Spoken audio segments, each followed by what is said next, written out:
The sleek diplomatic vessel Earthrise glided through space, its polished hull reflecting the distant stars. Commander Lisa Bennett stood on the bridge, her hands clasped behind her back as she watched the approaching space station. This was humanity's big moment. After years of preparation, they would finally meet the Galactic Imperial Council. "Are you nervous?" Jack Miller asked, moving to stand beside her. As her first officer, he knew her better than most. Lisa gave a small smile. "A little. We've prepared for this for years, but meeting an advanced alien civilization still feels like a dream." The radio crackled to life. "Human vessel Earthrise, proceed to docking bay 3. "Acknowledged," Lisa replied. She turned to her crew. "This is it, everyone. Remember your training." The Earthrise docked smoothly, connecting with a solid clank to the massive Imperial station. It dwarfed their ship, a sprawling structure of metal and light that housed representatives from 50 different species. Lisa led her team of 12 diplomats through the airlock. They wore their Blue Earth Union uniforms, each carrying gifts and data tablets with information about human culture and history. The air smelled different here, cleaner, with a faint metallic tang. The welcome hall stood empty. No greeting party waited for them. "Something's wrong," Jack whispered, his hand moving toward the ceremonial sidearm at his hip. Before Lisa could respond, armored figures poured into the room from side doors. They were tall, with scaled skin in shades of green and blue. Their armor gleamed under the bright lights, and their weapons pointed directly at the humans. "What is the meaning of this?" Lisa demanded, stepping forward.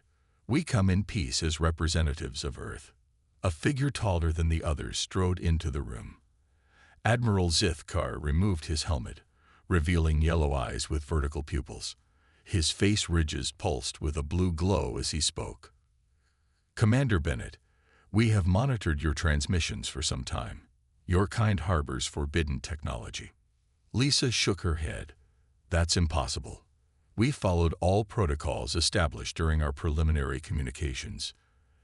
The Admiral held up a small device that projected an image of Earth's moon, showing a research base on the far side. "Our scans detected precursor energy signatures, technology your kind should not possess. We found ruins on Mars," Lisa explained carefully. "Ancient technology, yes, but we barely understand it. We plan to discuss this during our meeting." "Lies," hissed Admiral Zithkar. "The energy signatures are active, not dormant. You have awakened what should remain asleep." Lisa felt a chill run down her spine. "Admiral, there must be a misunderstanding. Let us explain. The Council has made its decision. Primitive species who discover precursor technology must be contained before they destroy themselves and others." He turned to his soldiers. "Take them." Jack moved with surprising speed, pulling Lisa back toward the airlock. "Run." Chaos erupted as the diplomats scrambled back toward their ship. Energy weapons fired, leaving scorch marks on the walls.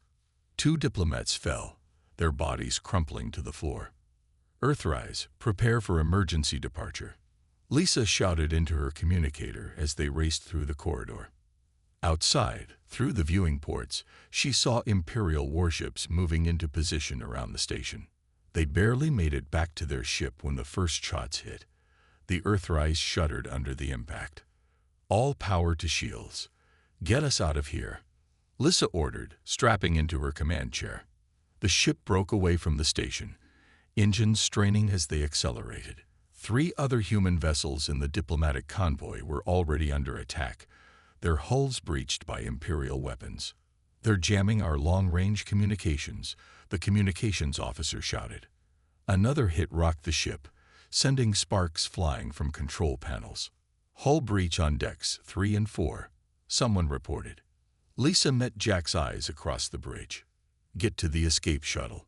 Someone has to warn Earth." "I won't leave you," he protested. "That's an order, First Officer. Take the data core. Earth needs to know this wasn't our fault." As the Earthrise began to break apart around them, Jack reluctantly headed for the escape shuttle bay. clutching the ship's data core. Behind him, Lisa Bennett remained at her post, guiding what was left of her ship to protect his escape. The last thing Jack saw before his shuttle jumped to lightspeed was the Earthrise erupting in a ball of fire as 3 Imperial cruisers closed in. Humanity's first contact had become humanity's first interstellar war. 5 years passed since the destruction of the Earthrise. Deep inside an asteroid belt at the edge of human space, a secret base named Olympus hummed with activity.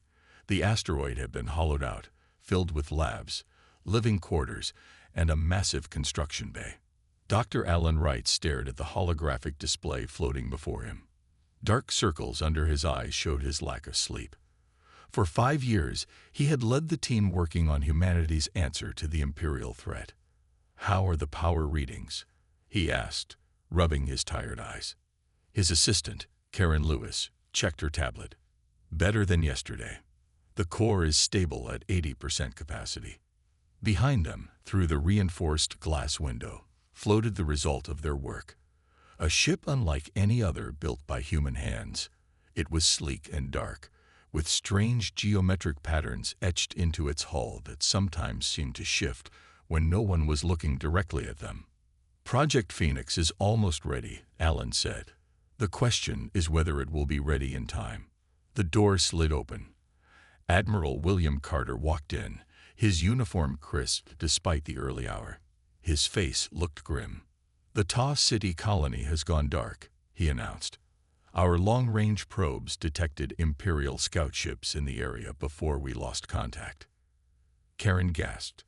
"That's the 3rd colony this month." "They're getting closer to Earth," Alan said.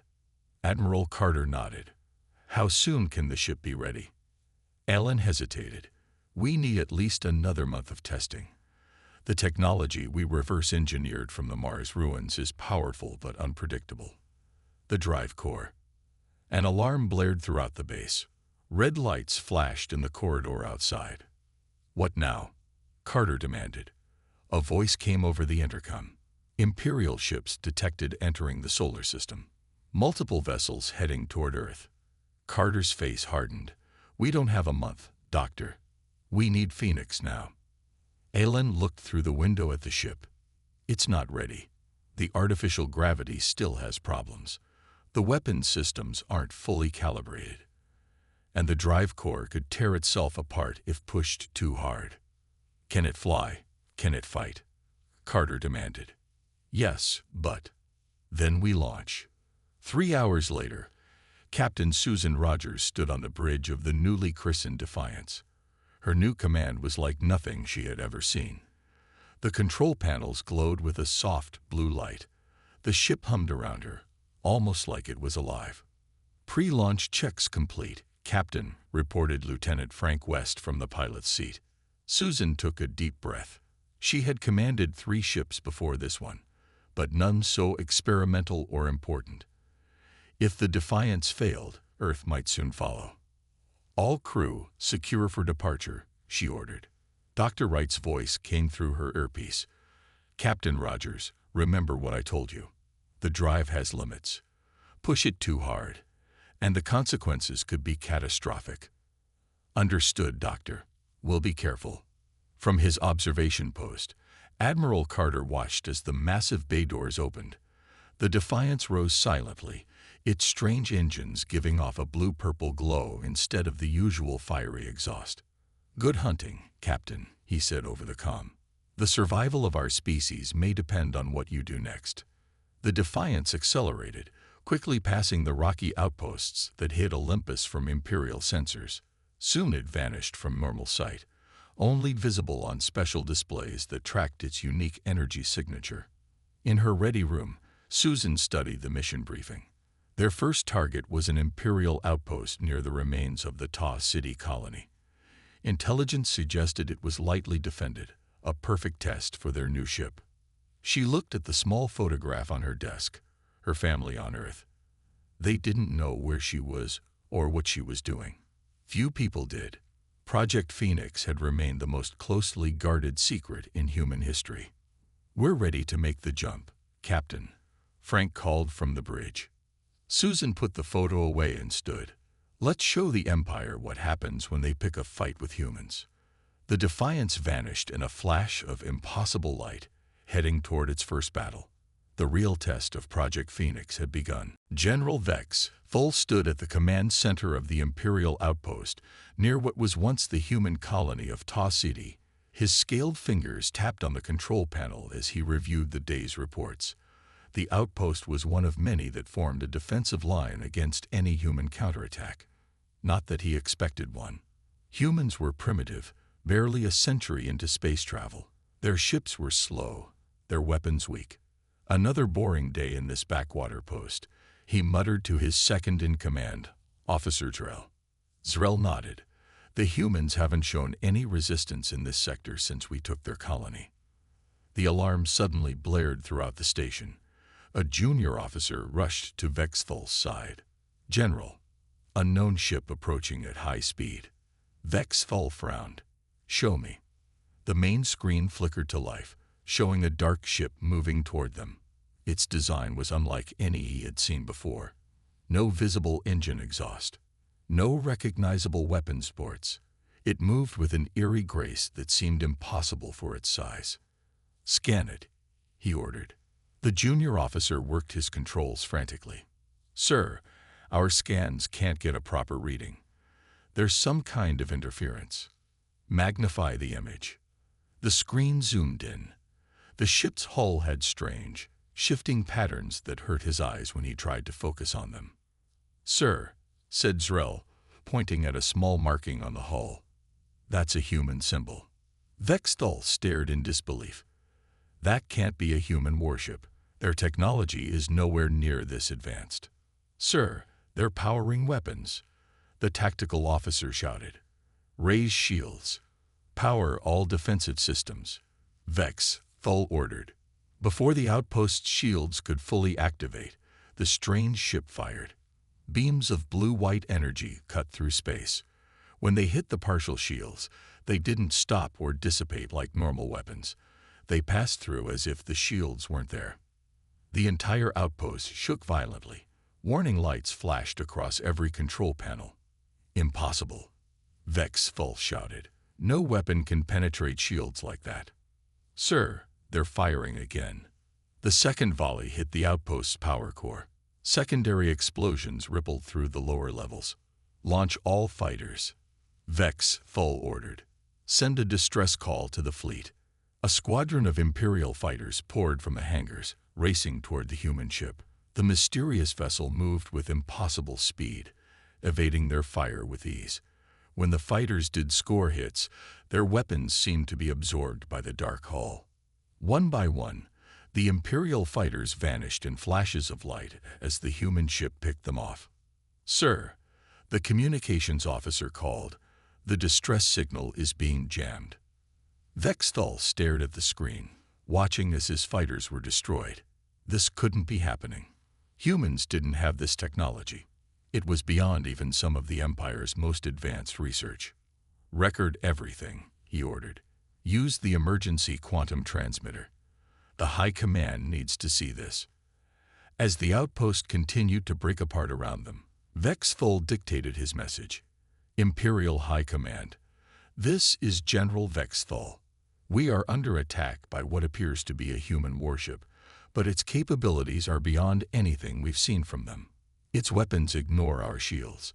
Its hull absorbs our fire. It moves faster than our tracking systems. We cannot stop it. I repeat, we cannot stop it. Impossible human warship encountered. Request immediate reinforcements. On the bridge of the Defiance, Captain Susan Rogers watched the Imperial outpost crumble under their attack. The ship's strange weapons worked better than expected, cutting through Imperial defenses like they weren't there. Captain, Frank called from his station. Imperial reinforcements detected jumping into the system. Susan nodded. We've made our point. Engage the drive and get us out of here. Yes, Captain. The Defiance's engines glowed brighter. The ship seemed to stretch for a moment, then vanished in a flash of light. When the Imperial reinforcements arrived minutes later, they found only floating debris and a single emergency transmission describing an impossible human warship, a ship that couldn't possibly exist, but somehow did. The imperial capital world of Shurikar glowed like a jewel in space. Massive towers reached into the sky, connected by graceful bridges that curved between them. In the tallest tower, the High Council chamber buzzed with nervous energy as counselors from across the Empire gathered for an emergency meeting. Emperor Drathmore sat on his elevated throne, his ancient scaled face showing no emotion. But the twitching of his tail betrayed his concern. The curved council table before him held 20 of the most powerful beings in the galaxy. Admiral Karvosh stood at the center of the chamber, his uniform decorated with medals from 100 campaigns. He activated a holographic projector that displayed images of the attack on General Vexful's outpost. As you can see, Karvosh explained, the human vessel displayed technology far beyond their known capabilities. The council watched as the recording showed the dark ship cutting through Imperial defenses. The strange patterns on its hull shifted and changed even in the recording. That can't be a human warship, insisted Grand Strategist Meldon, rising from his seat. His long robe swirled around him as he pointed at the hologram. They're barely a century into space travel. Someone must be aiding them. Murmurs of agreement spread through the chamber. The Arcturians, perhaps, suggested one counselor. They've always been sympathetic to lesser species. Or the Zin Collective, offered another. They would welcome any disruption to our trade routes. Admiral Karvosh shook his head. We've analyzed the energy signatures. They match nothing in our database except... He hesitated. Except what, Admiral? The Emperor asked, speaking for the first time. Except fragmentary readings from precursor sites. The chamber fell silent. The precursors were an ancient civilization that had nearly defeated the Empire thousands of years ago, before mysteriously vanishing. The mere mention of them caused unease. Impossible, whispered Maldon. The humans couldn't possibly understand precursor technology. Yet the evidence suggests they do, Karvosh replied. The attack patterns match those from our historical records of the Precursor War. The weapon signatures are similar, though cruder. The Emperor's eyes narrowed. This is why we ordered the attack on their diplomatic mission 5 years ago. We detected precursor energy signatures from their system. We should have launched a full invasion then. We believed one strike would be enough to contain them, Karvosh said. We underestimated their resourcefulness. The Emperor stood, his tail lashing behind him. No more underestimation. I am dispatching the 7th Fleet to human territory immediately. On the asteroid base Olympus, alarms blared as the Defiance limped into the docking bay. Steam poured from joints in its hull. The strange patterns that had shifted so eerily before now looked frozen and dull. Dr. Alan Wright waited as emergency teams rushed to stabilize the ship. When Captain Susan Rogers finally emerged from the airlock, her face was pale and drawn. What happened? Ellen asked, falling into step beside her as they walked toward the debriefing room. The mission was a success, Susan said. We destroyed the outpost completely. But the ship, she shook her head. The drive nearly tore itself apart during our escape. Engineering had to shut down 3 sections due to radiation leaks. In the debriefing room, Admiral Carter and a team of analysts waited. Susan gave her report while displays showed damage assessments from the Defiance. The good news is the weapons worked perfectly, she concluded. Their shields couldn't stop them, but the drive system is the problem. Each time we use it, the stress on the hull increases. Chief Engineer Dias says we can't safely use it more than 5 or 6 more times before risking catastrophic failure. Ellen stepped forward. I warned about this. The technology is beyond our full understanding. We adapted it, but there are aspects of the precursor science that still elude us. Admiral Carter frowned. Can it be fixed? Not without more research, Allen replied. We need time. Time is something we don't have, Carter said grimly. Our long-range sensors have detected a massive Imperial fleet heading toward human space, bigger than anything we've seen before. Susan looked at the damage reports on the screen, then at the worried faces around her. The Defiance was humanity's best hope, but it was breaking apart with each mission. And now an Imperial fleet was coming. "How long until they reach Earth?" she asked. 2 weeks, Carter replied. "Maybe less." Admiral Graxtor stood on the bridge of his flagship, the Inevitable Dominion. Known as the Huntmaster throughout the Empire, he had never failed to catch his prey. His tall, lean body was covered in battle scars, and his left eye had been replaced with a glowing cybernetic implant that constantly analyzed his surroundings. "Status report," he demanded, his voice a low growl. "The 7th Fleet is fully assembled, Admiral," his second-in-command replied. 47 warships ready for your orders." Graxtor nodded. The largest fleet assembled in a decade, all under his command. Their mission: find and destroy the impossible human warship. Set course for the Ta CD sector. Maximum speed. He turned to his tactical officer. "I want all sensor arrays at full power. The human ship has a unique energy signature. We will find it." Across the void of space, the Defiance hid in the shadow of a gas giant's moon. The ship's systems operated at minimal power to avoid detection.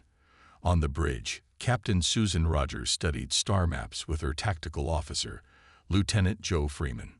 "The Imperial supply ships follow these routes," Joe said, pointing to lines on the holographic display. "If we hit them here, here, and here, we can disrupt their operations without engaging their main fleet." Susan nodded. "Hit and run. It's all we can do for now until the engineers fix the drive problems." She looked at the damage reports on her screen.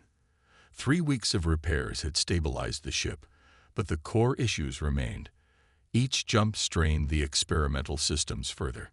"Captain," Joe said, his voice dropping lower, "I've been analyzing Imperial fleet movements." He manipulated the display to show new patterns. "They're protecting something in this region, the Cerberus sector. Their patrol patterns are too dense for it to be just another outpost." Susan leaned closer.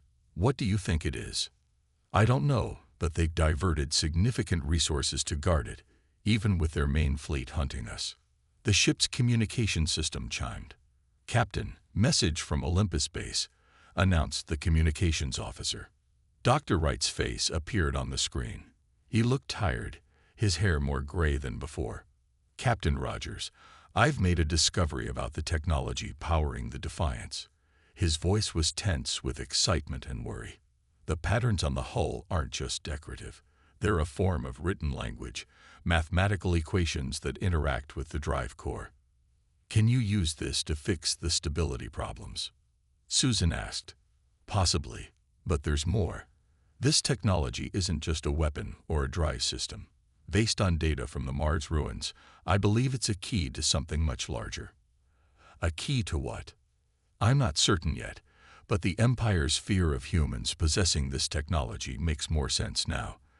They're not just afraid of us having advanced weapons. They're afraid of what those weapons might unlock." The communication suddenly crackled with interference.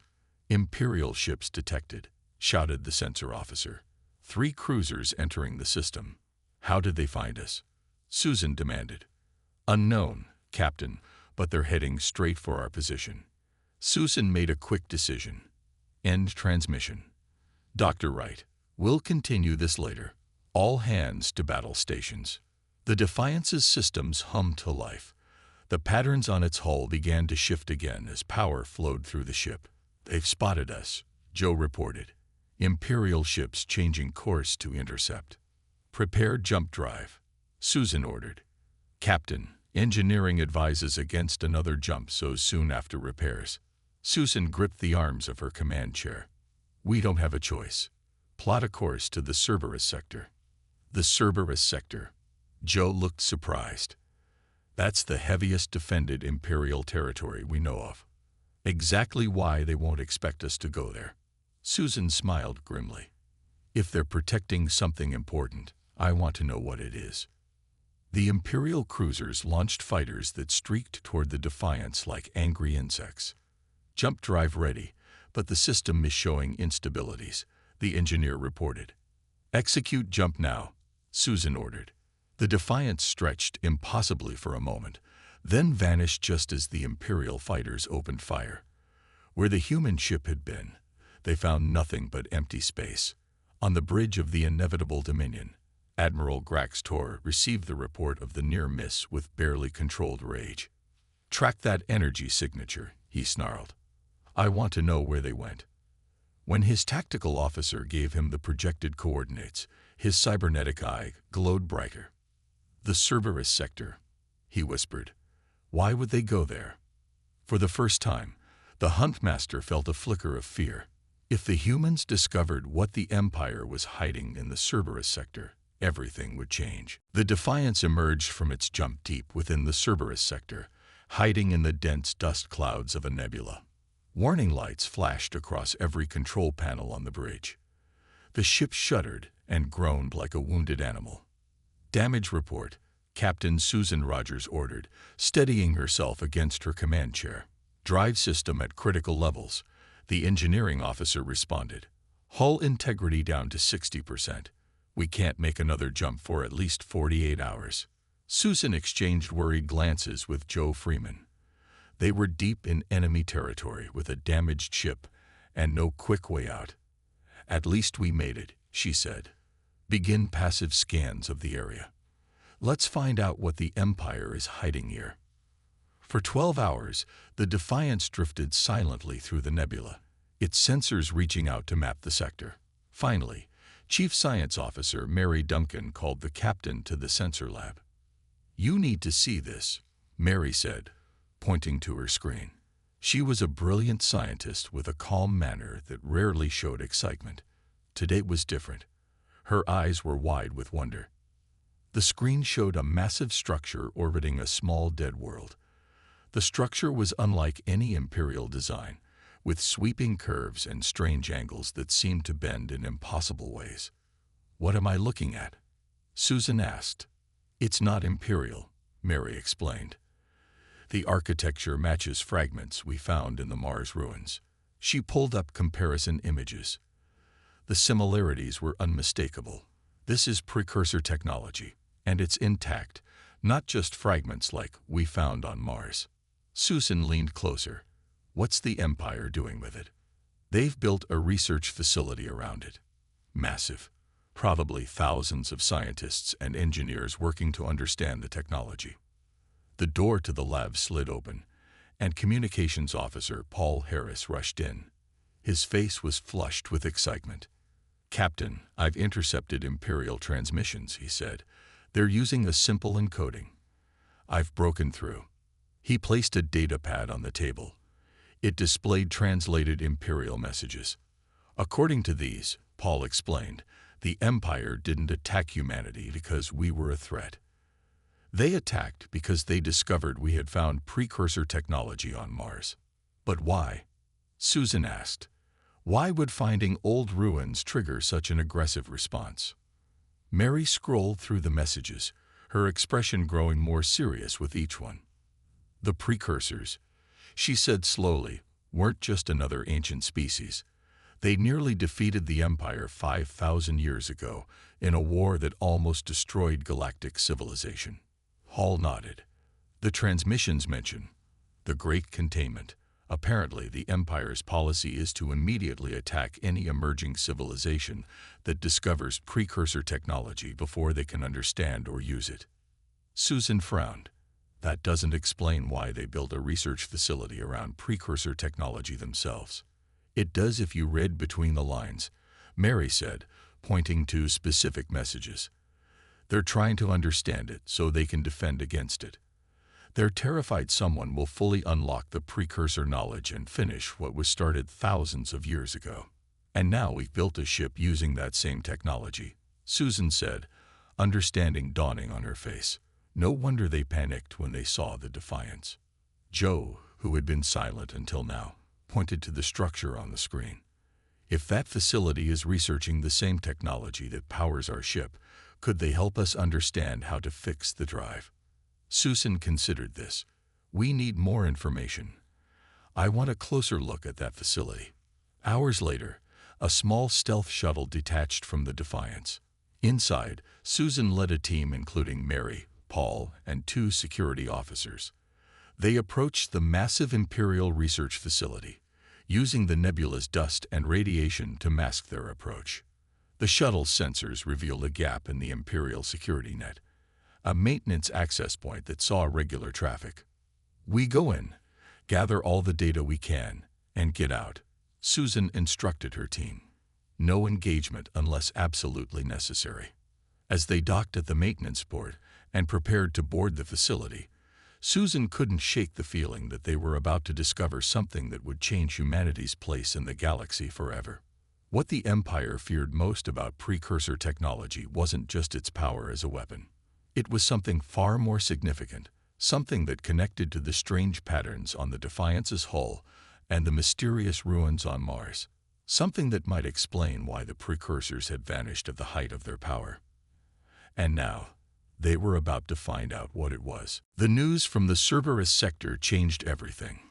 Back at Olympus Base, Admiral Carter, Dr. Wright, and the top military leaders gathered to hear Captain Susan Rogers' report. The room fell silent as the holographic display showed images of the massive precursor structure and the Imperial research facility surrounding it. The Empire is trying to unlock the same technology that powers the Defiance, but on a far greater scale, Susan explained. According to the data we collected, they've been studying it for centuries without fully understanding it. And they attacked us because they feared we might succeed where they failed, Admiral Carter said, his face grim.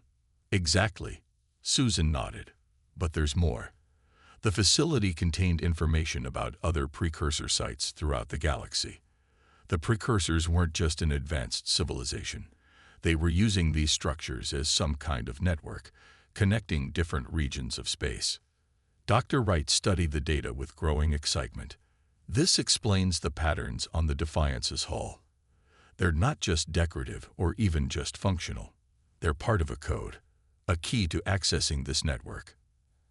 Admiral Carter paced the room. The 7th Fleet is still searching for us. Our long-range sensors show they're methodically covering every sector. It's only a matter of time before they find Earth. Susan looked at the damage reports from the Defiance. The ship had limped back to Olympus, but the drive system was critically damaged. Engineer Kevin Adams had worked non-stop for days trying to stabilize it. "The Defiance can't fight the entire Imperial fleet," she said, "but we might not have to." All eyes turned to her. "What are you suggesting, Captain?" Admiral Carter asked. "A desperate gambit," Susan replied. "We use the Defiance as a Trojan horse. Let ourselves be captured by the Imperial fleet, then detonate the experimental drive core near their dimensional research facility." Shocked silence filled the room. The resulting explosion would be massive. Dr. Wright said, "It could destroy everything within that star system." "It's more than that," Susan continued. "Based on what we learned, if we modify the drive core using the complete precursor equations, the detonation could trigger a reaction with the structure they're studying." "What kind of reaction?"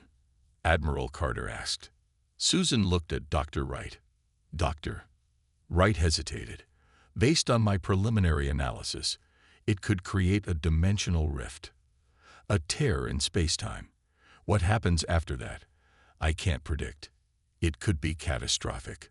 Or it could give us access to the precursor network," Susan added. "The very thing the Empire has feared for thousands of years." Admiral Carter's face showed his internal struggle. "You're asking me to approve a mission that might save humanity or might make things worse. The alternative is waiting for the Imperial fleet to find Earth," Susan said quietly. "We've seen what happens to human colonies when the Empire arrives." After a long moment, Carter nodded. "Very well.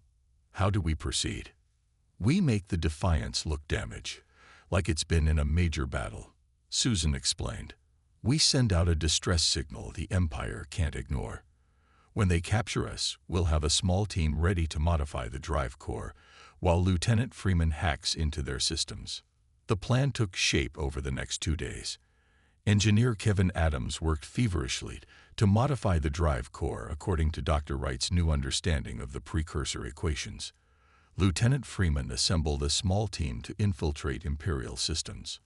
As the crew prepared to board the Defiance for what might be their final mission, Susan found Dr. Wright in a quiet corridor. "Will this work?" she asked him directly. Wright's tired eyes met hers. "The physics involved are beyond our complete understanding. We're working with fragments of knowledge from a civilization thousands of years more advanced than ours or the Empire." "That's not an answer, Alan." He sighed. "If I'm right about the nature of the precursor network, this could change everything we know about space, time, and reality itself. If I'm wrong." He didn't finish the sentence. Susan nodded. "Either way, humanity gets a chance." As the Defiance prepared to depart, made to look battle-damaged and vulnerable, Admiral Carter addressed the crew one last time via hologram. "What you're attempting has never been done before," he said. "The fate of humanity rests on your shoulders. Whether you succeed or fail, know that Earth will remember your courage." The Defiance slowly pulled away from Olympus base, broadcasting a false distress signal designed to attract Imperial attention. The trap was set.